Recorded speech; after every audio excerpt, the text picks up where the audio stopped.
Pastor, alegria demais ter você aqui com a gente, tá? Nós estamos acompanhando o que está acontecendo lá em Guarapari, e Deus tem usado a vida desse homem aqui, não só em Guarapari, em vários lugares. Tá para fazer aqui tá em São Paulo para pregar em alguns lugares, e nós somos abençoados com a presença dele hoje aqui, amém? Abre o teu coração, querido. Tem um príncipe de Deus aqui. Quando eu olho para o João, eu lembro dos príncipes mesmo, sabe? Eu lembro de um príncipe, porque é um camarada que carrega algo tremendo de Deus. É um camarada que Deus vai usar a vida dele para falar comigo hoje, amém? Cara, a casa é sua, faz aquilo que Deus falou para você, amém?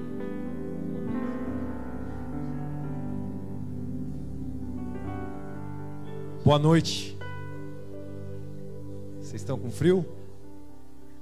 Não? Eu vim uma cidade que estava lá 28 graus hoje. Mas vocês estão muito caladinhos, parece que vocês estão com frio, não estão não? Boa noite. Ó, ficou legal agora, hein? Ficou jóia. Tá quietinho, depois começa a fazer bagunça? Entendi, que bom. Olha só, eu vou parecer um pouco redundante aqui, mas eu gostaria de parabenizar as mães também. Hoje eu estive com a minha esposa e a sogra. Minha sogra mora muito perto de mim, e a gente esteve junto hoje cedo lá. Saímos, a gente mora a 60 quilômetros de um lugar que é a capital, né, Vitória, no Espírito Santo. Eu moro numa cidade chamada Guarapari, no estado Espírito Santo, cuja capital é Vitória, né, irmão? Só Vitória, um negócio, um santo mesmo. E a gente lá em Vitória, a gente fica feliz quando vai para Vitória, é próximo, uns 40 minutos, mas quando vai para Vitória, vai para o shopping, vai comer, vai, né, cidade pequena, tem um shopping lá que é um andar só, irmão. Você ri porque você não mora lá.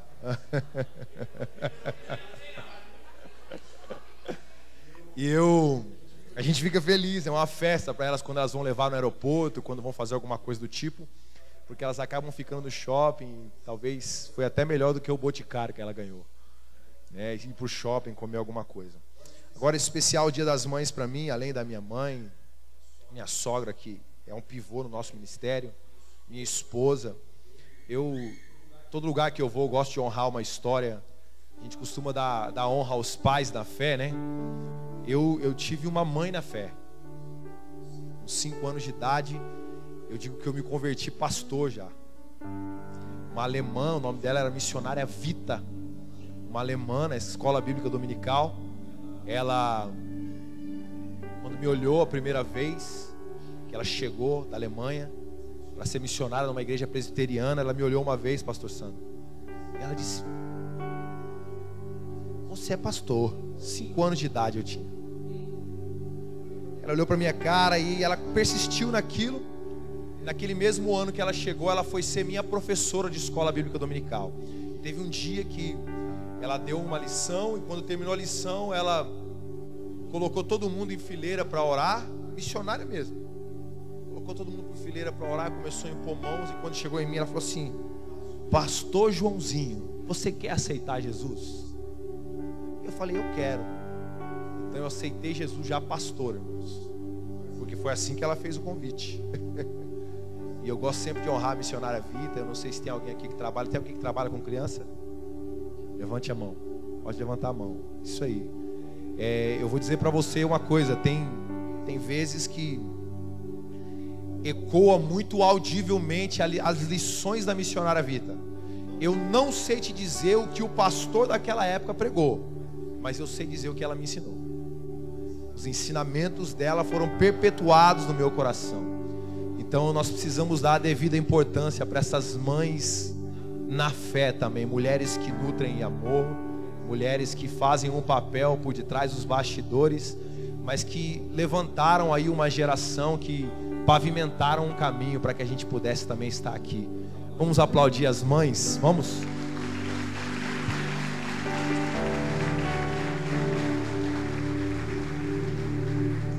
Então eu me converti desde os 5 anos de idade.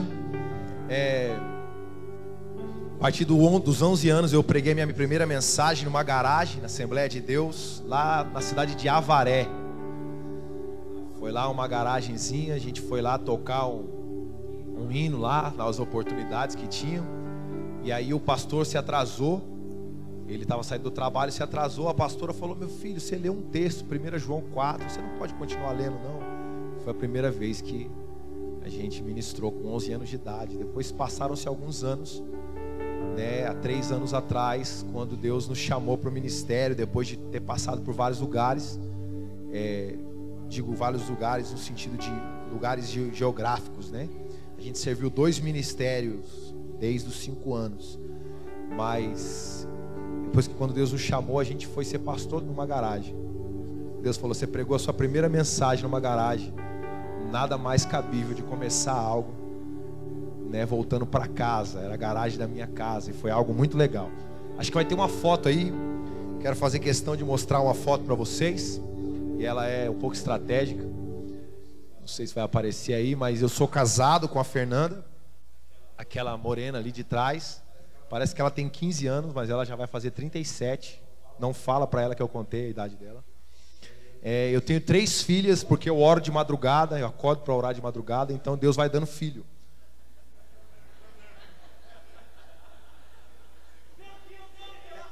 Rebeca, a Débora, Rebecca Ann, Débora Brooke e Hadassah Joy.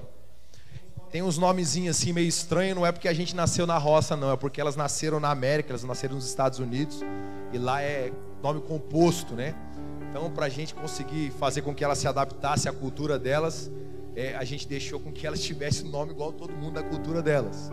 Só que aí Deus nos trouxe de volta para o Brasil, e aí chega aqui, o povo pensa que a gente nasceu na roça, né? Na roça que dá o nome Micael, Michael Jackson e assim por diante, né? Mas enfim, essa é a minha família. Já estamos juntos aí há 18 anos. Minha filha mais velha tem 12 e a mais nova tem 7. Uma alegria para mim, muito bom. Deus foi muito bom para comigo. Lá em casa não tem competição, só eu de homem mesmo. Viu? Deus foi bom, não foi?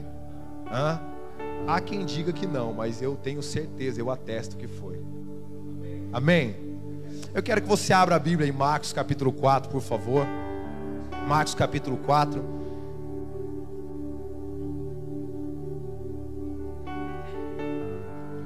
Deus nos deu uma palavra específica para essa congregação nessa noite, para essa casa ministerial.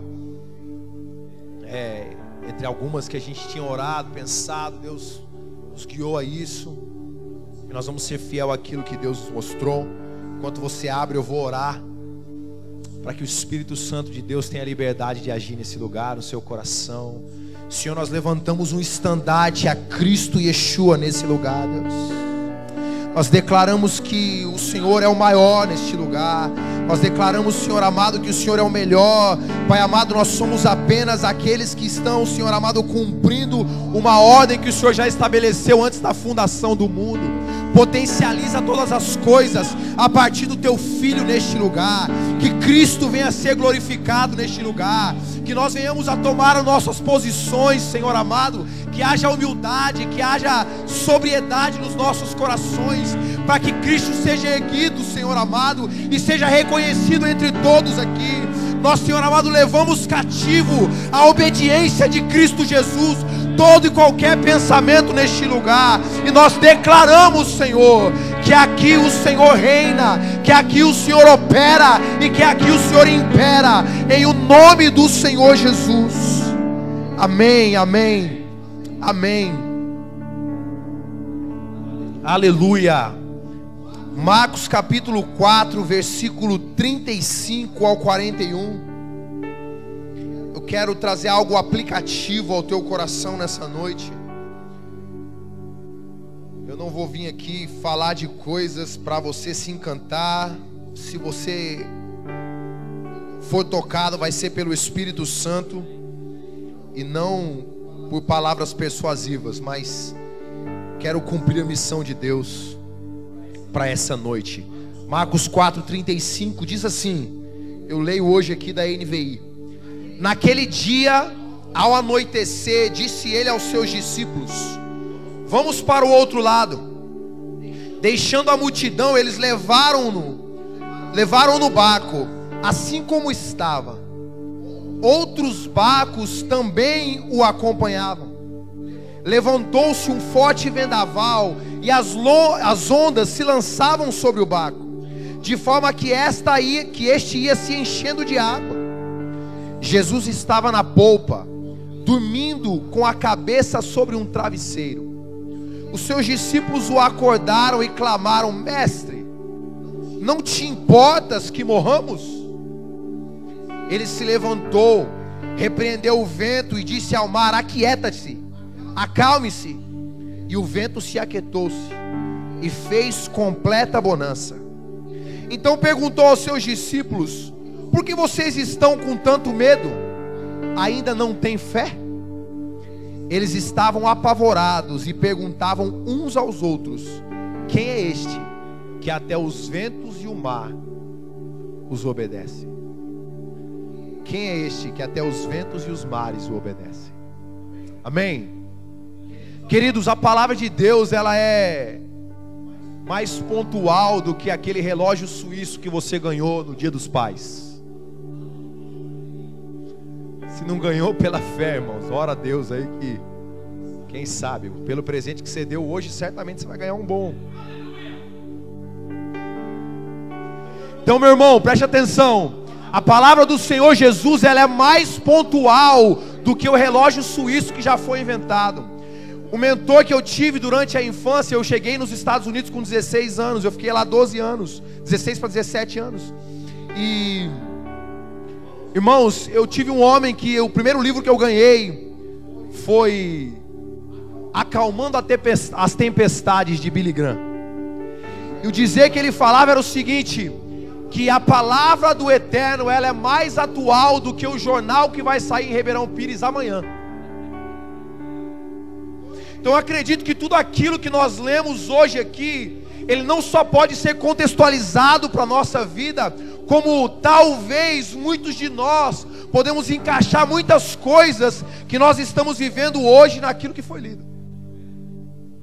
E é interessante, irmãos, que quando Cristo ele começa a navegar com seus discípulos, Marcos foi o primeiro, João Marcos, né, o nome desse garoto aqui que havia escrito o Evangelho, ele foi o primeiro a escrever o Evangelho. Todos os outros evangelhos foram balizados por aquilo que ele escreveu. Ele deu a primeira ótica acerca do Evangelho. E ele escreve que quando eles partiram para o outro lado, Jesus, na NVI, diz que Jesus se encostou a cabeça num travesseiro e dormiu. E aí durante a tempestade, eles chegam para Cristo, eles chegam para o Mestre, como diz aqui na NVI, e eles falam: Não te importas que morramos? E nessa noite o Senhor me trouxe lá de Guarapari, Espírito Santo, para ministrar uma mensagem no teu coração, cujo tema é: sim, Ele se importa. Sim, Ele se importa. Ele se importa ao ponto de ver o outro lado. Veja bem, irmãos, toda vez que você abrir as Escrituras e tiver alguma coisa assim: depois daquela noite disse Jesus, ou depois daquelas coisas foi Jesus para tal lugar, e Jesus, saindo de tal lugar, subiu para Jerusalém. Toda vez que a Bíblia mostra uma transição, você precisa se atentar ao que veio antes. E no versículo 35 diz assim: Naquele dia, ao anoitecer, disse ele aos seus discípulos. Vamos para o outro lado. Então quando diz naquele dia, eu como um bom cristão, eu preciso perguntar às Escrituras, ou eu preciso perguntar ao Espírito Santo: que dia foi esse, Senhor? Naquele dia, foi um dia que Jesus estava explicando para eles várias parábolas, irmãos. Jesus começou ali com várias parábolas, explicando para eles. Chegou um momento, e foi até uma foto que eu postei hoje na internet vindo para cá, que ele disse, os discípulos perguntam para ele acerca da parábola do semeador, e falam: Mestre, o que o Senhor quis dizer com aquele negócio de semear? Caiu no espinho, caiu em terreno rochoso. A gente não entendeu nada. Ele falou: fica tranquilo, que tem coisas que eu vou falar e eles não vão entender, mas a vocês está disposto a ser revelado os mistérios do reino de Deus. Então Cristo Yeshua, ele vinha ensinando os seus discípulos várias coisas, e vocês vão ver aqui no contexto dessa palavra, ali na altura do versículo 36, 37, ali Jesus vai falando, Jesus vai dizer que ele falava as coisas para eles, ao ponto que eles iriam compreendendo. Ou seja, ele estava dizendo tantas coisas, que talvez ele não assimilava tudo. E quando chega no versículo 35, quando chega no versículo 35, Jesus percebe que os ensinamentos dele, teórico, não havia sido suficiente. E Jesus fala, vamos para o outro lado agora.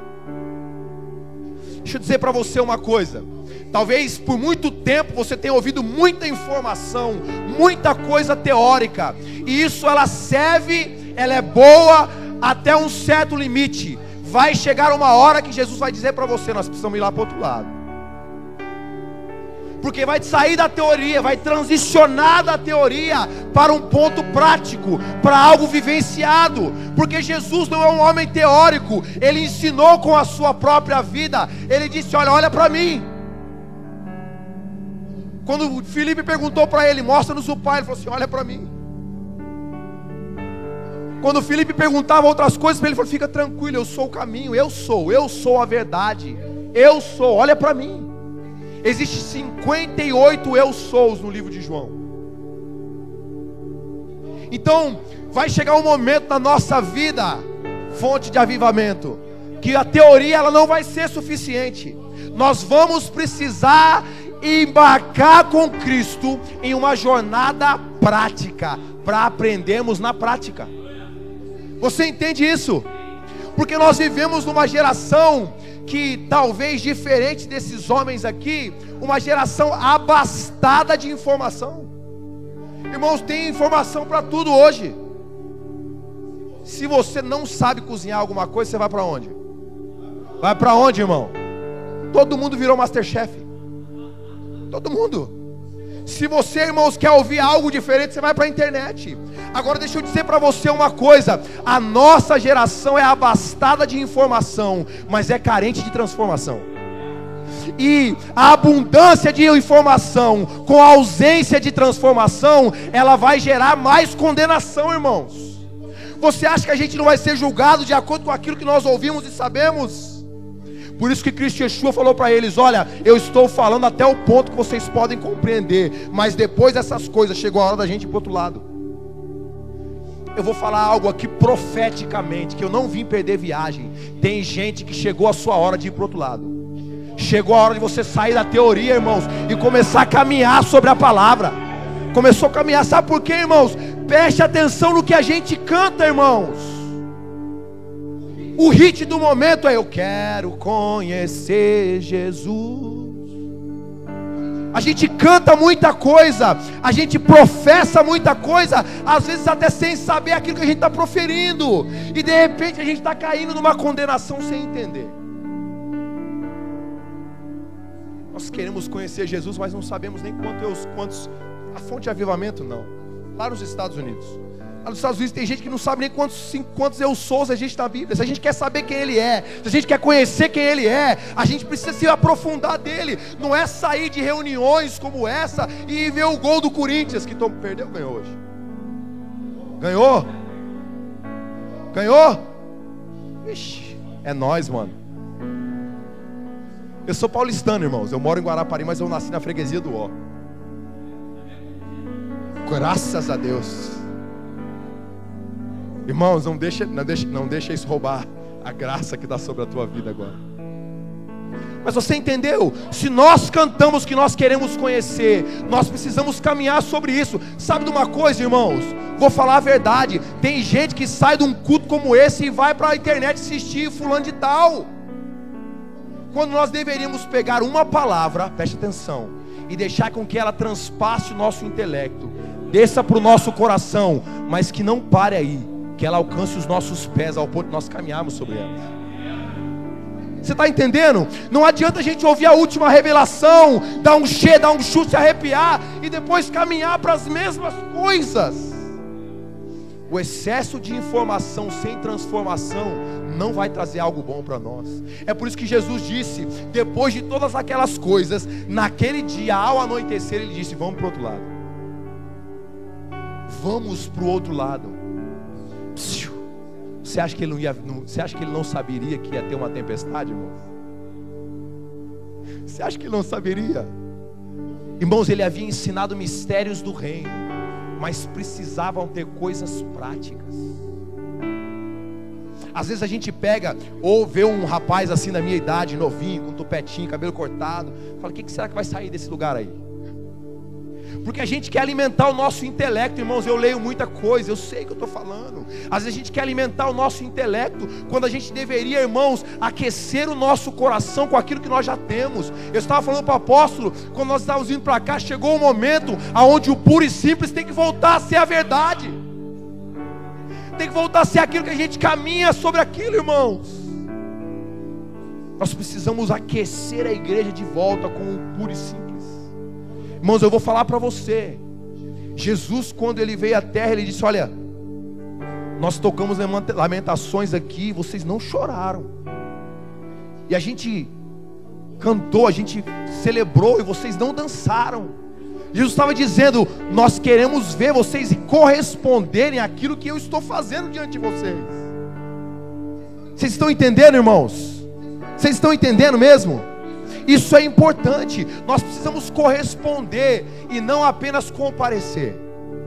Comparecer é bom, mas é melhor que você pegue uma palavra de tudo aquilo que você ouviu nessa noite e corresponda a essa palavra e caminhe sobre ela, porque você vai dar muito mais fruto, irmãos. Você não foi chamado para dar resultado, você foi chamado para dar fruto. E fruto é um processo. A esse processo, muitas vezes, Jesus ele vai se importar e vai olhar para o outro lado e vai dizer: vamos embora, vamos comigo. Bora para o outro lado. Agora veja bem, Ele se importa ao ponto de olhar para o outro lado. Sabe por que Jesus olhou para o outro lado e Ele saiu naquele dia? Porque do outro lado tinha uma pessoa que precisava ser liberta. Em Marcos 5:2 diz que do outro lado daquelas margens havia um gadareno, irmãos, que precisava receber a palavra de Deus, que precisava receber o próprio Cristo, para que ele pudesse ser liberto de uma vez por todas e cumprir a missão dele sobre a terra. Aqui tem uma chave para a fonte do avivamento nessa noite. Tem muitos lugares que você vai atravessar e vão ser tempestuosos, que não tem nada a ver nem com você. Não precisa ficar olhando: será que eu estou em pecado? Estou passando por essa tempestade, o que será que está acontecendo? Não tem a ver com você, tem a ver com aquilo que você disse para Cristo, sim. E o seu sim para Ele submeteu você a uma tempestade para libertar alguém que está lá do outro lado. Pare e pensa nisso, irmãos. Os discípulos não tinham a ver com o que estava do outro lado, mas Cristo disse: vamos para o outro lado. Eles sofreram uma tempestade que não tinha a ver com eles. O foco da travessia era muito mais, irmãos, voltado à libertação do gadareno, do que realmente ensinar eles a fé. Vocês entendem isso? Tem tempestade, meu irmão, minha irmã, que você está vivendo, que você não precisa reclamar não. Quando você chegar do outro lado, vai ter alguém que vai ser liberto com o testemunho daquilo que você viveu. Fica tranquilo, irmãos. O cristianismo é um processo. A vida com Cristo é um processo. Hoje, eu falei para o apóstolo, hoje era para nós estarmos no Canadá, nós estamos no Brasil, irmãos, porque é um processo. Cristo nos manteve numa cidade pequena para manifestar aquilo que Ele havia depositado em nós. E existe isso, irmãos, por quê? Porque nós nos submetemos a um processo. Quando Ele disse: convém que passamos para o outro lado, irmãos, a gente colocou Ele no barco e partiu, hashtag vamos. Você entendeu? Existe um processo. E às vezes o processo, você já viu como crente é, irmãos? Pelo amor de Deus, se abre aí. Você já viu como que crente é? Crente, quando começa a passar por tempestade, fala: ai meu Deus, eu devo estar em pecado. Senhor, me perdoa aquele negócio que eu fiz há 300 anos atrás. E tem processos, tem tempestades que não tem nada a ver contigo. Tem a ver com alguém que está lá do outro lado, esperando para ser liberto, esperando para receber o Messias. Quando você disse sim para Jesus, você disse sim para algo que é maior do que você mesmo. E agora esse algo te domina. Irmãos, Isso aqui, irmãos, é maior do que eu e que você. Nós não vamos pegar a palavra e tentar adequá-la a nós. Quando nós pegamos a palavra, é nós que precisamos se adequar a ela, irmãos. É nós que precisamos olhar para isso aqui e encarar as realidades que estão contidas ali e dizer: Senhor, o que é que o Senhor tem para fazer agora, no dia chamado hoje? Eu já disse sim ontem, e o hoje, o meu sim não mudou. Quem entende isso, pelo amor de Deus? Irmãos, deixa eu dizer para você uma coisa: ele se importa ao ponto de ignorar a lógica. Deixa eu falar para você uma coisa: o reino de Deus não é regido pelaquilo que rege este reino terreno. Não é. A lógica pela qual nós estamos inseridas, ela não limita a Deus. Sabe por quê? Preste atenção, irmãos. A palavra de Deus diz aqui que quando Jesus decidiu partir para o outro lado, já estava anoitecendo, já era tarde, já era noite. E aquele barquinho, irmãos, não tinha o GPS que tem hoje, não. Não tinha o Waze. Partiu Gadara, Google, Gadara. Não tinha isso não, irmãos. Era madeirinha, era uma velhinha ruizinha. E a palavra de Deus diz aqui que ao anoitecer, ele olhou para os seus discípulos e disse: vamos para o outro lado. E se você for ler o próximo versículo, assim como ele estava, eles partiram. E sabe por que ele dormiu? Porque ele estava cansado. Imagine você ensinando, irmãos, quantas parábolas Jesus ministrou aqui para eles. A ciência diz que uma pregação de 30 minutos, ela equivale a um trabalho de 8 horas. Quantas horas Jesus tinha ensinado? Ele estava exausto, irmãos. Mas daquele jeito ele disse: vamos para o outro lado. Sabe por quê? Porque quando ele quer cumprir propósito, Deus não vai trabalhar dentro de uma lógica humana. Deixa eu dizer para você, eu vim aqui para abalar lógicas. Eu vim aqui para abalar lógicas. Tem gente que você está colocando Cristo na sua caixinha de estimação, que você está colocando Ele dentro daquilo que não tem que acontecer assim, vai ser assim, assim. Não. Cristo está dizendo para você: se for ao anoitecer e tiver um propósito para ser cumprido, vai ser pelo anoitecer. Se for o barquinho, a gente fica olhando para nós, apóstolos, a gente fica falando: Senhor, eu não tenho nada, é só um barquinho de madeira, não tem GPS, não tem Waze, não tem Google. E Deus está ali olhando para esse barquinho, doido para entrar nele, para atravessar para o outro lado. Já parou para pensar nisso, irmãos? A gente coloca limitações àquilo que Ele quer fazer, porque a nossa lógica humana diz que tem que ser desse jeito ou daquele jeito. Deixa eu te dar uma boa notícia: não é do seu jeito, não é do meu jeito, é do jeito dele, é da forma que Ele disse. Ele já disse, nós apenas dizemos sim e amém. Já parou para pensar, queridos? Você estava morto nos seus pecados e deleites, irmãos. Delitos e pecados. Cristo te resgatou. Você se tornou escravo dele, irmãos. Aqui em Ribeirão Pires não, mas lá em Guarapari tem umas pessoas que eu olho para ela e falo: meu irmão, você não está fazendo favor para Deus não. Para com isso, vamos, se anima, vamos embora. Se anima, não é assim não, meu irmão. Porque Ele já fez muito por você. Imagine, queridos, você morto no lugar, morto, eternamente, morto. Aí chega alguém, ressuscita você e fala para você: olha, vou devolver você tudo que você tinha e vou dar para você ainda infinitamente mais, só que com uma condição: a partir de hoje tu és meu. Você ia encarar? Claro que sim. Foi isso que Jesus fez por você na cruz. Eu estava morto, irmãos. Eu estava morto. Se não fosse por Cristo, nós não estaríamos aqui hoje. Você não está aqui porque você é bonitinho. Você não está aqui porque você tem um QI elevado. Nós não estamos aqui. Eu não estou aqui porque eu sei pregar. Eu estou aqui porque Cristo me resgatou um dia com 5 anos de idade e disse: eu vou fazer de você um transmissor do meu evangelho, um proclamador das verdades santas. Para de querer colocar Cristo numa lógica. Ele não cabe na sua lógica. Cristo não cabe na sua lógica, não vai funcionar.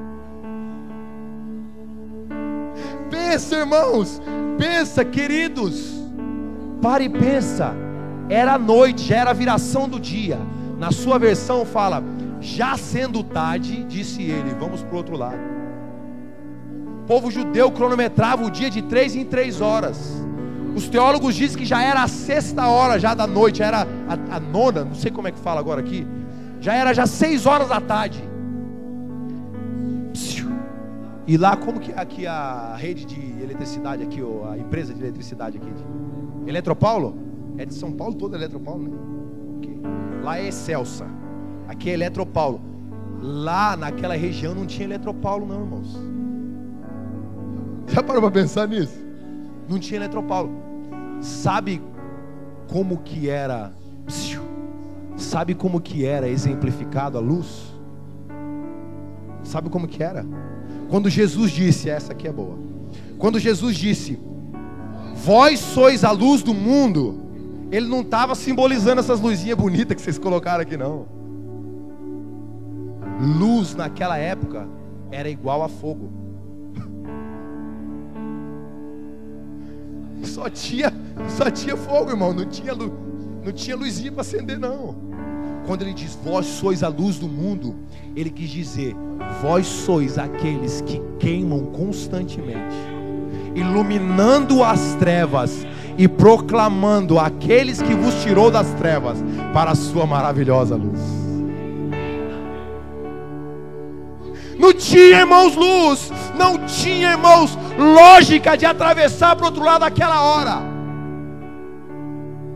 Mas mesmo assim, entendendo a missão que estava adiante, ele não deixou para outra hora. Cara, para e pensa. Quantas vezes nós procrastinamos em tantas coisas? Não olha para o lado não, é com você mesmo. Quantas vezes nós procrastinamos tantas coisas? Deus, Ele está nos atraindo, nos chamando, nos levando para próximo dEle, liberando palavras. A gente sente aquilo. Irmãos, quantos cultos eu entrei na minha caminhada, eu disse: olha, a partir de hoje eu leio mais a Bíblia, a partir de hoje eu oro mais, a partir de hoje eu vou na escola dos fundamentos. E aí a gente sai desse ambiente e a gente deixa: ah não, na próxima quarta eu vou, depois eu faço, depois eu sigo isso. Não vai funcionar, porque Deus não cabe na nossa lógica. O nome de Deus é já para algumas coisas. Salmo 68 diz que o nome dele é já. Tem coisas que já está atrasada aí dentro. Sabia disso? Tem palavras que já está entulhada aí dentro, e não adianta você buscar outra, porque você precisa caminhar sobre aquela que Ele já liberou sobre você. Não tem como. E deixa eu dizer para você uma coisa: tem palavras que estão entulhadas, isso é profético. Tem palavras que estão entulhadas e elas você não consegue nem fluir da forma que você fluía antes, porque você não conseguiu multiplicar aquilo que Ele tinha te dado. Irmãos, não tem nada escrito disso aqui, mas é fato que Deus, Ele só multiplica aquilo que nós conseguimos compartilhar, irmãos. Nós recebemos algo, nós precisamos colocar aquele algo para funcionar, e aí Ele acrescenta mais. Sabe o que eu vejo aqui naquilo que Ele disse? Ele falava na medida pela qual eles iam compreendendo. Era como se Cristo estivesse colocando uma cunha. Quem já viu uma cunha? Quem já viu uma cunha? Uma cunha tem um formato, né? Assim, pontiagudo, e ela cresce. Então a cunha, ela vai entrando e ela vai abrindo uma fresta. Era como se Cristo estivesse fazendo assim, olha. Dava uma palavra e a cunha entrava mais, aquela fresta abria. Quando abria, aquilo ficava aberto por um tempo. Ele vinha e colocava mais, e colocava mais. Tem gente que parou de fluir como fluía antes, porque Cristo colocou a cunha e você se acomodou. Você não forçou para que aquilo fosse a realidade, para que aquilo se abrisse mais. Cara, Jesus está contando com a gente. Sabe a pior tristeza que existe para os profetas, para os apóstolos, para os homens de uma geração? É ver uma geração se passar e Deus não se cumprir o que Ele falou naquela geração.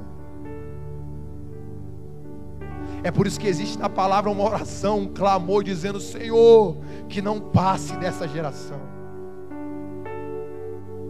Tem coisas que eu e você precisamos fazer para agora, irmãos. Tem coisas que nós precisamos fazer hoje. É hoje, não é amanhã. Mas pastor, não tem lógica. Pode colocar o pé no acelerador. Meu Deus. Tem mães que precisam receber um abraço hoje, cara. Não é o próximo dia das mães. Tem pessoas que precisam se rever hoje, não é amanhã, cara. Praticidade, aplicação, não é uma revelação morta, é algo que você pode aplicar hoje. Foge da sua lógica, faz hoje, confia. Obedece o que Cristo está dizendo. Caminha em fé. Entra num barquinho. Senhor, mas é tudo que eu tenho é o barquinho. Entra no barquinho, coloca ele, vamos. A Bíblia diz que eles levaram ele no barco. Cristo disse: vamos ao outro lado. Presta atenção. Cristo disse: vamos ao outro lado. Mas quem levou eles no barco foi os discípulos. Está escrito. Levando ele no barco, partiram para o outro lado. Cristo só expressou o que ele queria, mas os discípulos tiveram que tomar uma atitude e falar: Senhor, pode entrar no meu barco. Bora para o outro lado. E tem outra coisa. Ele se importa, meu irmão. Ele se importa. E ele ensina mesmo quando dorme, irmãos. Que legal, né, cara? Que bom, né? Cristo ensina mesmo quando dorme. Cristo ensina mesmo quando dorme. Jesus nunca saiu de um ponto A para um ponto B sem cumprir um propósito, irmãos. As escrituras mostram, quando ele se mobilizava, quando ele se movia, algo acontecia. Algo acontecia. Jesus nunca partiu de um ponto A para um ponto B sem fazer algo extraordinário. Nunca aconteceu isso, irmãos. Sabe por quê? Porque Jesus não desperdiça experiências. A mobilização dele, ele usa todas as experiências para cumprir um propósito. Você nunca vai ver Jesus agindo com pressa para fazer algo que ele não pudesse transformar mesmo em meio ao caminho. E quando ele se apressava, ele se surpreendia. Poucos momentos nas escrituras Jesus se surpreendeu. Uma delas foi com o centurião.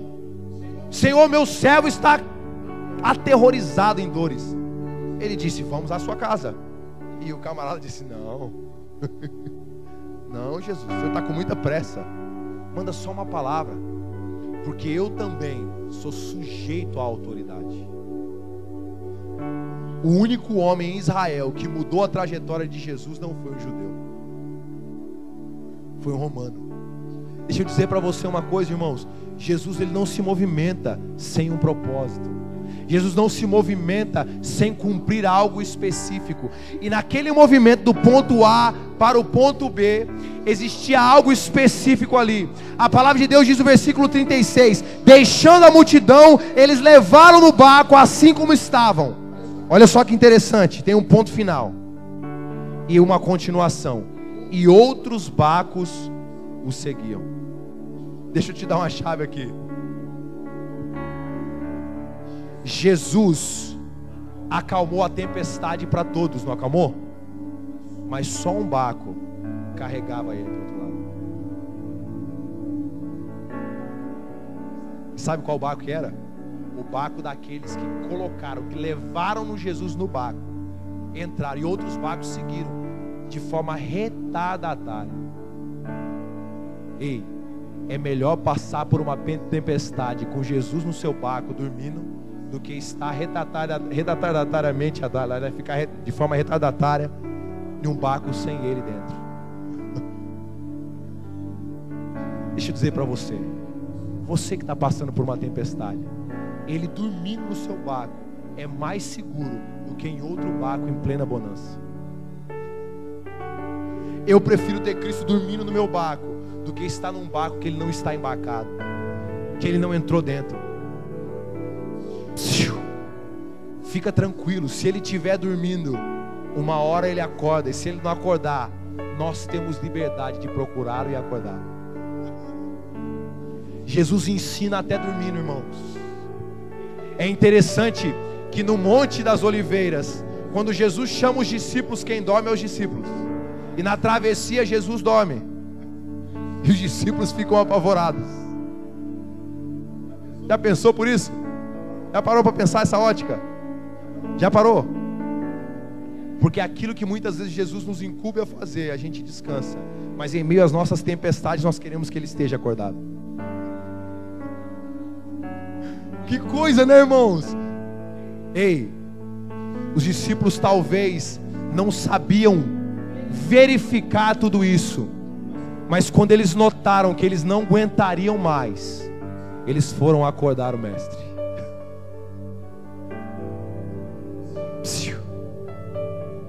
Tem alguém aqui que talvez não esteja aguentando mais? A Bíblia diz que o barco, a água, a tempestade enchia aquele barco. Irmãos, alguém já se sentiu submerso involuntariamente? Quando você quer mergulhar voluntariamente, é uma bênção, irmão. É manto. É gostoso. Mas quando a tempestade bate sobre você e involuntariamente o seu barco enche de água, chega uma hora que você precisa entender que você embarcou com a pessoa certa. Deixa eu dizer para você, não vá para o outro lado se Jesus não estiver contigo. Por favor, não faça isso. Não se embarque. Eu encorajei você a fazer algo, e eu encorajo você a fazer da maneira certa. Só atravesse para o outro lado. Só embarque em algo que ele esteja contigo. Só embarque em algo que ele tenha lhe dado uma palavra para fazer. Vamos para o outro lado. Vamos, Jesus, entra aqui. E aí quando as tempestades vierem, irmãos, ele dormindo ou não, você vai poder recorrer a ele. Irmãos, essa é a chave. Eu entendi que tem coisas que são muito simples na nossa vida. Somos nós que complicamos. Tem coisas que nós entramos que Jesus não está envolvido, e quando ele não está envolvido, dói. Imagine você, irmãos, se aquele barco estava quase a pique, estava quase naufragando, com Jesus dentro. Imagine os outros que seguiam atrás, sem Jesus neles. Você já viu uma embarcação, já viu uma pessoa passando por algo sem Cristo?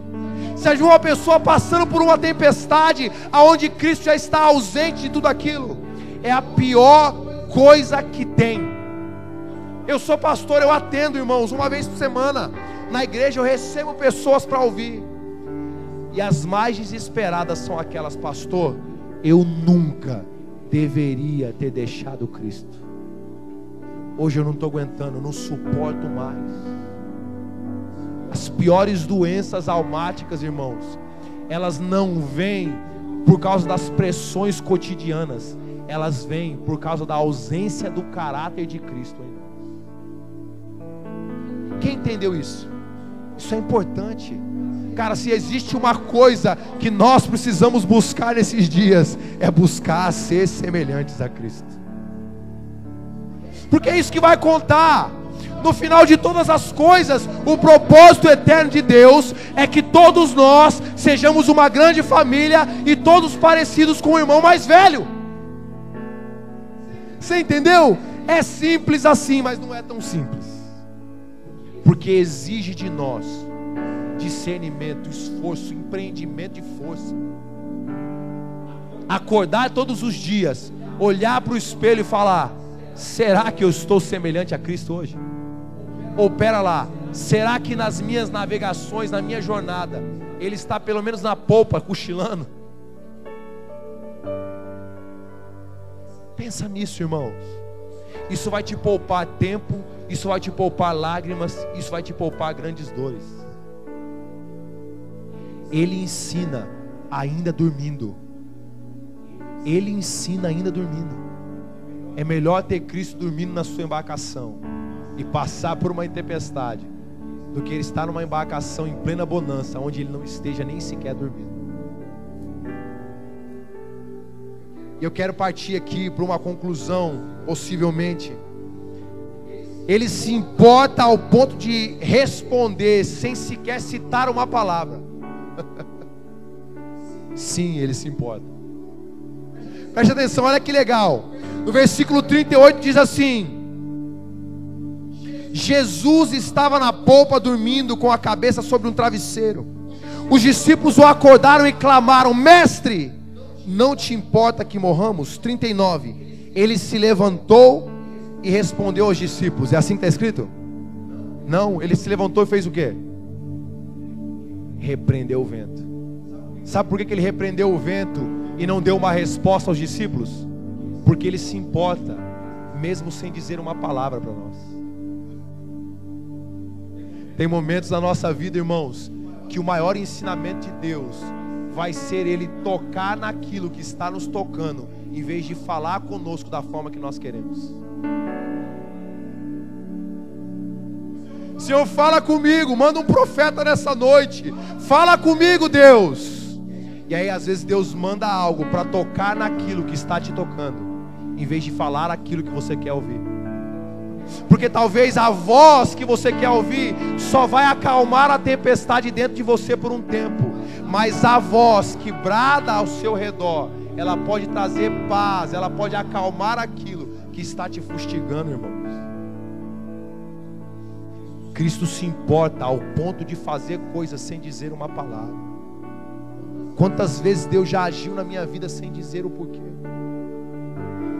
Eu saí, irmãos, dos Estados Unidos 7 anos atrás. Eu tinha 29 para 30 anos. Eu li um livro chamado Paixão pelas Almas, Oswald Smith. Quem já leu? Paixão pelas Almas. 3, 4 pessoas. Naquele livro diz que os americanos estavam gastando mais dinheiro com chiclete do que com missões. Eles consumiam mais goma de mascar do que eles estavam nutrindo missionários. E Oswald Smith vai adiante a dizer que algumas igrejas batistas estavam fechando por causa da ausência de novos pastores no Canadá. E elas fechavam, e algumas delas, o apóstolo mesmo testificou nessa tarde, algumas delas chegaram a virar boates. Fechavam, porque havia uma solvência. Então eles vendiam as propriedades da igreja e dividiam entre 2, 3, 4, 5, 6 irmãos. E aquele pela qual eles vendiam, um lugar que tinha experimentado o avivamento, agora o lugar que era igreja, agora se tornava boate. E quando eu vi aquilo, irmãos, eu me agitei no espírito. Eu falei: Senhor, isso não pode acontecer. Um lugar tão próximo a mim. Eu falo inglês, eu falo espanhol, eu arranho italiano, eu até falo português de vez em quando, Senhor. Eu vou para lá. E eu estudei uma cidade chamada Missalga, que tinha mais de 100 línguas que eram faladas. Tem chinês, mandarim, né? Os indianos ali, tinha vários dialetos naquele lugar. Eu falei: eu vou para aquele lugar, Senhor, e eu vou ocupar o espaço vazio. Porque isso é sacerdócio. Sacerdócio é ocupar lugares vazios na sociedade. E aí, irmãos, minha esposa estava grávida de 4 meses. Nós já tínhamos tido 2 filhas na América. A terceira estava no ventre. 4 meses. Eu fui comunicar ao meu pastor de 12 anos que Deus havia me chamado para algo. E aí nós começamos a elaborar como seria aquilo. Passaram-se um tempo. Eu parti de lá, passei pelo Brasil, fui aqui em São Paulo, no edifício Nações Unidas. Lá tem o consulado canadense. E eu fiquei por meses indo ali. Só que antes de sair lá da América, nós paramos, nós sentamos, eu e minha esposa, as nossas filhas, e a gente falou: nós precisamos viver uma experiência dinâmica com Cristo. Nós precisamos fazer algo que a gente ainda não fez. E conversando com o nosso pastor, ele concordou, ele nos abençoou, planejou algo conosco. Quando nós saímos, passamos por um trâmite. Quando nós chegamos aqui, irmãos, em São Paulo, a Consuleza adoeceu. Naquela semana, eu já tinha proposta de trabalho, minha esposa grávida, agora já tinha passado de 5 meses.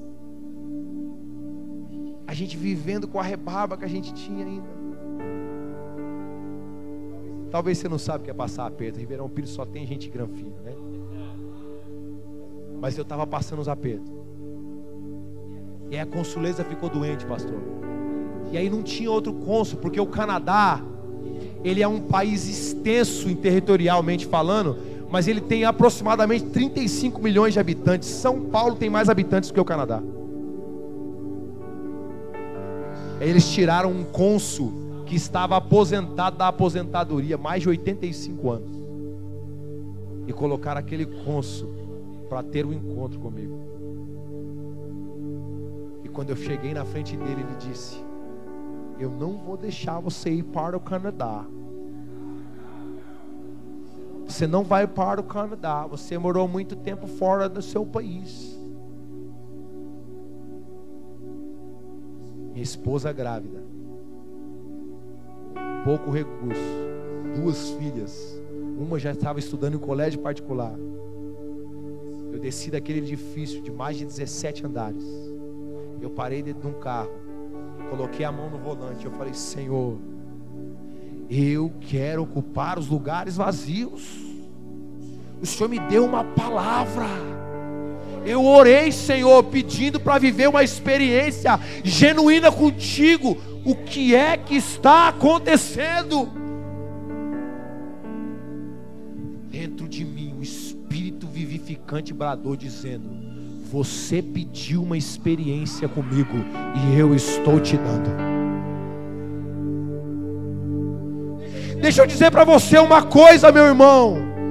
Nós precisamos entender, querido, que muitas vezes Cristo vai responder sem dizer uma palavra. Ele vai permitir que você viva uma experiência vivificante com Ele, porque Ele quer que você ocupe os lugares vazios. Na minha mente estava tudo computado. O Canadá, eu vou mexer com tal. Irmão, tinha até o tipo de gente que eu ia mexer. É um país cheio de empreendedor. O lugar que eu ia ir era um distrito de Toronto, Mississauga. Eu já tinha um lugar que ia ser a base. Eu tinha mandado coisa para lá, irmão. Teve que voltar depois. E Cristo disse: eu estou pronto para te dar uma experiência. Você orou, no teu coração, na tua vida eu te dei algo. Agora chegou a hora de você viver algo, ainda que eu não fale e não faça do jeito que você quer. Vamos ocupar os lugares vazios. Vamos. Será que não tem um lugar vazio mais próximo do que aquilo que você pensa? Porque quando a gente pensa missões, a gente quer embarcar para algo legal no mundo. A gente quer fazer algo que seja relevante. Não, relevante é se a gente sair, se a gente cruzar os oceanos, quando Cristo está mostrando lugares vazios debaixo do nosso nariz. Cara, eu parei numa cidade que eu nunca visitei na minha vida, de 120 mil habitantes, revoltado com Jesus. Eu disse: cara, você me passou para trás. Eu pregava todo domingo, irmãos. Primeiro domingo do mês era um culto que o pastor deu para nós. Era o culto evangelístico que a gente chamava. Todo domingo. Agora eu fiquei 1 ano, irmãos, de molho em casa, indo para a igreja e para casa sem fazer nada. Por vezes eu chorava: Jesus, cadê os lugares vazios? Quem está ficando vazio agora sou eu. E por vezes eu não olhei nada, não ouvi nada, não entendi, Deus não falava nada. Até que eu compreendi. A minha esposa compreendeu. Nós olhamos para o lado e falamos: a partir de hoje, se nos chamarem para falar num chá de panela, nós vamos. Se nos chamarem para pregar nos Estados Unidos, nós vamos. Porque esses são os lugares vazios que Deus vai nos colocar. Naquela semana, irmãos, começou a bater mendigo lá em casa. Ô tio, dá um prato de comida aí. Eu falei, esse é o lugar vazio de hoje. E sabe o que eu comecei a ver? Eu não tinha panfletinho em casa, mas eu tinha umas canecas que eu tinha trago dos Estados Unidos com as mensagens. Jesus, essa caneca vai ser desse cara hoje. E aí eu ia, sentava com eles, irmãos, dava uma caneca para ele, falava, essa caneca aí, eu vou te dar uma corda, um barbante, você vai amarrar ela aí nesse negócio, você vai levar ela com você. E comecei a evangelizar mendigo. Comecei a ir em chá de fralda, não foi de panela, mas foi chá de fralda. O pregador dos Estados Unidos pregando chá de fralda. Comecei a ir para os interiores, porque as pequenas igrejas tinham um lugar chamado Barro Branco. E o barro é mais claro, não é branco, é vermelho, mas é mais claro. E chamam de Barro Branco. Comecei a ir para lá. E aí Cristo começou a levantar algo em nós. Ele queria que a gente desse a caneca. Da caneca ele nos levou para Barro Branco, para o chá de fralda. Do chá de fralda ele nos levou para Barro Branco. De Barro Branco ele nos levou para alguns lugares, para fazer algumas coisas pontuais. Até que chegou um dia, Sandro. Eu estava na minha casa, cara, eu moro num vale. Vocês estão em lugares altos aqui, vocês são proféticos demais. Eu moro num vale de barro. A minha casa é a última da rua. E eu estava trancafiado na minha casa. Um dia de semana normal, eu trabalho em casa, eu tenho um home office. Eu desenvolvo websites. Eu estava lá trabalhando tranquilamente. De repente meu telefone toca. O vivo, que às vezes não fica tão vivo. Toca. Ô pastor, tudo bom? Tudo. Lembra de mim? Eu falei, não. Eu sou o irmão Alex. Alex? É, o diácono da igreja lá da Flórida e tal. Eu falei, ô Alex, tô lembrado, cara. Como é que você tá? Pastor, eu fui pro Cefenai, lá em Dallas. Me tornei pastor, hoje eu tenho uma congregação aqui. E fazem 4 meses que eu tenho orado para me fazer algo aqui em Orlando.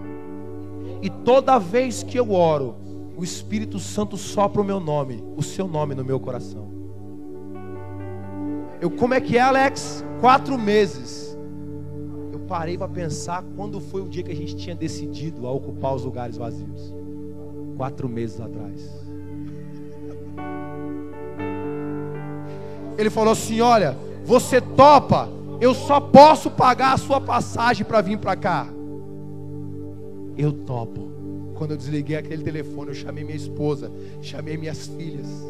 Nós nos ajoelhamos ali, eu falei, se a gente continuar ocupando os lugares vazios e continuar sendo simples como Jesus, vai chegar uma hora que Ele mesmo se encabe de soprar o nosso nome para os lugares aonde Ele acha, Ele sabe que está vazio, e nós vamos em lugares que nós não imaginávamos ir. Eu morei 12 anos na América, eu nunca preguei numa igreja americana. Nesse dia eu fui para lá, eu preguei numa igreja americana, irmãos, como nunca antes. Eu pregava em português e o americano traduzia para o inglês. Eu nunca vi isso, cara. Porque no meu coração eu decidi entender que Ele trabalha sem falar muitas palavras. Jesus quer despertar uma geração, Jesus quer despertar homens, mulheres, anciões desse lugar, para ocupar lugares vazios. E se você decidir obedecer e entender que Ele se importa, sem mencionar sequer uma palavra, Ele vai te colocar em lugares que você não imaginava. Eu me lembro como se fosse hoje, quando eu subi naquele lugar, era uma plateia, era um público misto. Era metade haitiano, metade americano. Os haitianos, irmãos, lá na América, eles usam um chapéulão assim, com as flores desse tamanho assim. E aí quando eu falei, ele falou assim, olha, eu só estou aqui porque eu decidi crer em Cristo e não se inclinar no meu próprio entendimento. Deixa eu dizer para você uma coisa, cara. Por favor, entenda que Ele se importa, entenda que Ele está se movendo, entenda que o propósito dele está se cumprindo, ainda quando você acha que tudo está parado, ainda quando você acha que Ele não está te ouvindo. Sabe o que Ele fez aqui? Ele se levantou, Ele não olhou para os discípulos que estavam indagando o sono dele, Ele olhou para a tempestade e disse: ei, para de encher a paciência dos meus filhos, aquieta-te. E tudo se acalmou. Entenda hoje, por favor, de uma vez por todas, que talvez a palavra não está sendo dirigida ao seu coração, porque Ele está falando aquilo que está te fustigando. E chegou o momento de você entender isso, e em fé entender que você fez a decisão mais correta quando você colocou Jesus no teu barco, ainda que Ele esteja dormindo, e ainda que Ele não dirija uma palavra para você.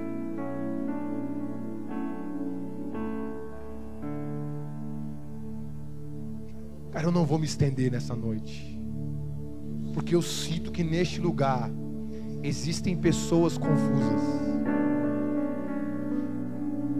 Deus não me trouxe aqui para pregar essa mensagem se não houvesse alvos propícios para recebê-la. Você está se perguntando muita coisa, você está esperando muitas respostas. Deixa eu dizer para você, Ele vai fazer, ainda que Ele não fale algo que você está esperando. Deus me trouxe aqui para que algumas visões fossem esticadas, e para que você comece a olhar ao seu lado os ventos e os mares obedecendo à voz de Cristo. Deus me trouxe aqui para esticar visões, para que você possa entender isso. Mãe, entenda isso de uma vez por todas. Ele não falou o que você quer ouvir, mas Ele está dando ordem para as tempestades, porque Ele se importa.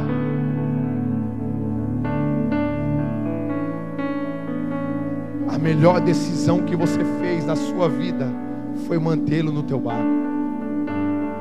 E existe uma grande diferença entre aqueles que mantêm Ele no seu barco e aqueles que não mantêm eles no seu barco. Porque a tempestade, ela vem para todos, mas só Cristo pode acalmá-las. Fica de pé, Fonte do Avivamento, por favor.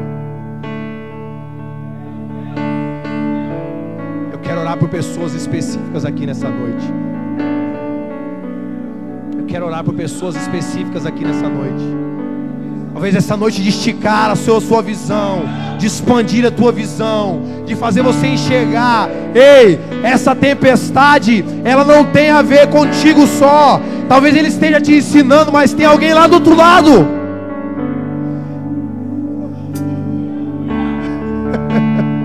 Tem alguém do outro lado.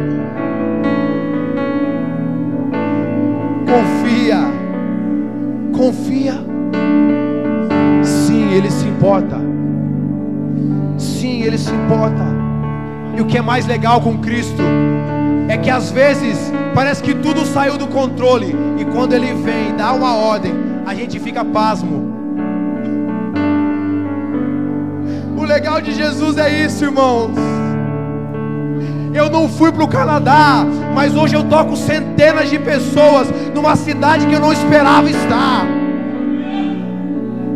E aí eu olho para aquilo. A semana passada nós recebemos mais de 30 membros. Falei para o pastor. Na outra nós recebemos mais de 20 membros. As pessoas estão vindo porque Cristo está atraindo elas para aquele lugar. E aí de vez em quando, apóstolo, eu olho para o que Jesus está falando e eu falo: meu Deus, quem é esse que até os ventos e os mares obedecem? Quem é esse que até os ventos e os mares obedecem?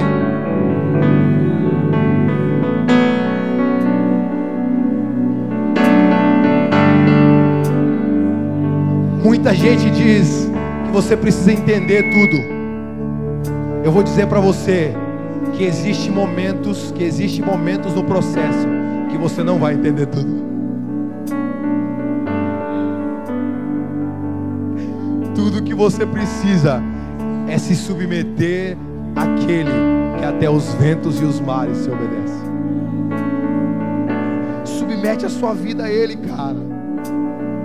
Para de querer fazer do seu jeito, para de usar a tua lógica. A tua lógica não funciona. Cristo não encaixa na nossa lógica. Eu quero orar por pessoas aqui. Eu vou orar por pessoas específicas. Nós temos tempo, está cedo, 9 horas agora. Quero orar por pessoas que estão passando por uma tempestade e que não estão compreendendo o processo. Tem ensinamento aí, mas tem mais que ensinamento. Tem alguém do outro lado.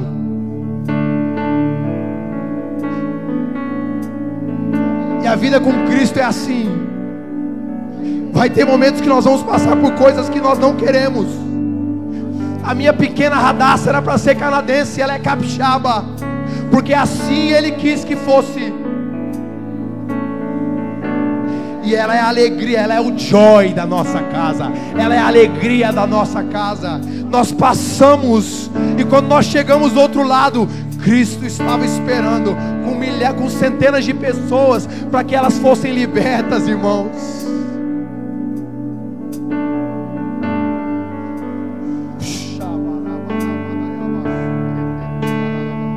Tem gente que está se questionando: por que é que eu ainda estou nesse lugar? Eu não estou falando da fave, eu estou falando do lugar que você se encontra espiritualmente. E Cristo está dizendo: eu estou produzindo algo em você, para que você alcance um lugar aonde você tenha não só a compreensão, mas você tenha a autoridade para tocar em vidas e elas sejam libertas. Se você é esse tipo de pessoa, por favor, não saia na emoção. Mas se você é essa pessoa que não está compreendendo, mas está passando, eu quero que você venha aqui do meu lado direito, por favor. Sai do teu lugar, vamos orar. Vem aqui do meu lado direito, eu quero orar por você. Vamos orar. Vamos orar, não tenha vergonha, vamos.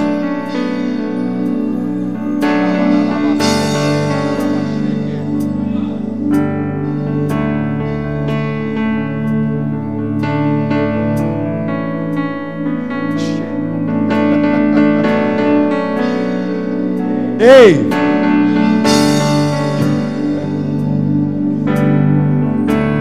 Tem gente aqui que já ouviu muito de Deus. Cristo quer colocar você numa jornada prática. Isso não quer dizer que você vai sair daqui e vai para o Canadá. Isso quer dizer que você vai começar a caminhar de uma forma que vai contrariar aquilo que você achava que você deveria fazer. Mas Senhor, o meu chamado é esse. E Deus está te dizendo: eu vou te colocar numa escola prática. Você sabe muito da teoria, mas falta caminhar sobre aquilo que você já aprendeu. Irmão, se você tiver vergonha de viver algo como isso, deixa eu dizer para você uma coisa: não dá para chamarmos isso de evangelho, porque evangelho são coisas práticas. E talvez não seja para muitas pessoas, talvez não é para muitas pessoas. Eu quero que você fique aqui no centro, que você saia do teu lugar. Você que quer embarcar numa jornada prática com Cristo, saia e vem aqui no centro do centro aqui da FAB agora, em nome de Jesus. Vamos, irmãos, vamos se mobilizar.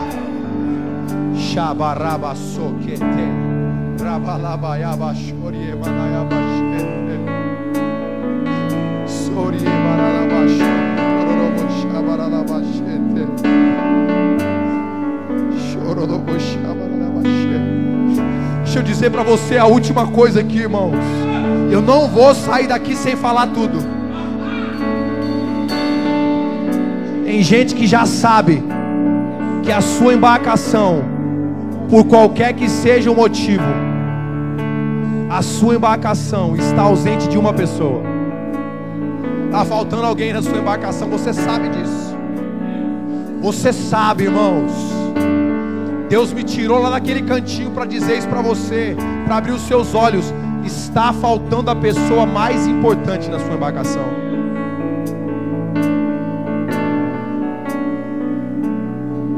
Você está até navegando, você está até indo, irmãos, Você está até seguindo os barcos, mas está faltando aquele que acalma as tempestades.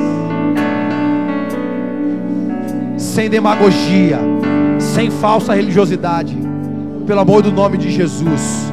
Se você quer atrair novamente aquilo que você já viveu e colocar Cristo de volta no lugar onde Ele nunca deveria ter saído, sai do teu lugar, vem do meu lado esquerdo aqui agora, em nome de Jesus. Eu vou orar por você. Vamos, venha, venha mesmo. Venha com coragem. Venha com coragem. Isso, venha. Venha aqui, por favor, eu quero orar por vocês. Tem mais gente aqui assim. Não se envergonhe disso, em nome de Jesus. Nós somos uma família. Vergonha, irmãos, é dar mau testemunho aí fora. Isso aqui é o poder de Deus, irmãos. Isso não é vergonha. Eu quero orar agora, igreja. Eu quero orar agora. Eu quero que vocês orem, por favor. Eu quero que vocês nos ajudem. Tem irmãos seus passando por tempestades que parecem ser inacabáveis. Tem pessoas aqui, irmãos, que estão precisando ser esticadas naquilo que Ele já disse sobre elas para praticar. E tem irmãos nossos aqui que precisam trazer de volta ao centro. E nós, como um corpo, nós é que promovemos isso. Somos nós que promovemos isso. Cara, eu quero fazer algo aqui, pastor, por favor.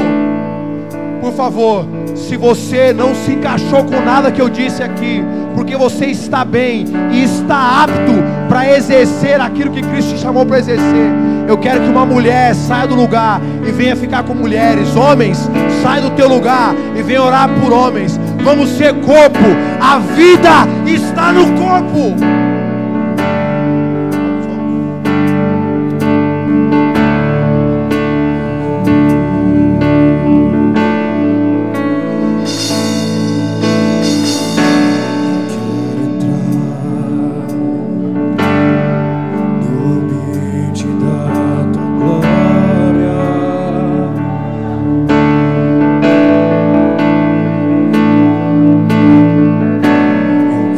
Estar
pouco pra te amar. Me dá a eternidade com você. Uma vida é pouco pra te amar. Me dá a eternidade.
Por favor.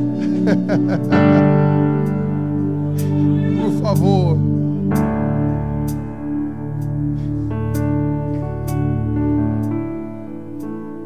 O Senhor vai permitir, preste atenção, que vocês cheguem do outro lado. Mas preste atenção. Ele não vai fazer isso somente porque você temeu a tempestade. Ele vai fazer isso porque tem pessoas que precisam da tua experiência com a tempestade. Você entende isso? Cara, por favor. Tem gente que precisa da gente. Nós precisamos ocupar lugares. Tem lugares que só você vai tocar, cara. Ninguém mais vai tocar. Não vai ser o apóstolo, não vai ser eu, vai ser você. E por isso que Ele tem te dado experiência no processo, para que você chegue ali e tenha autoridade para fazer o que Ele te mandou fazer.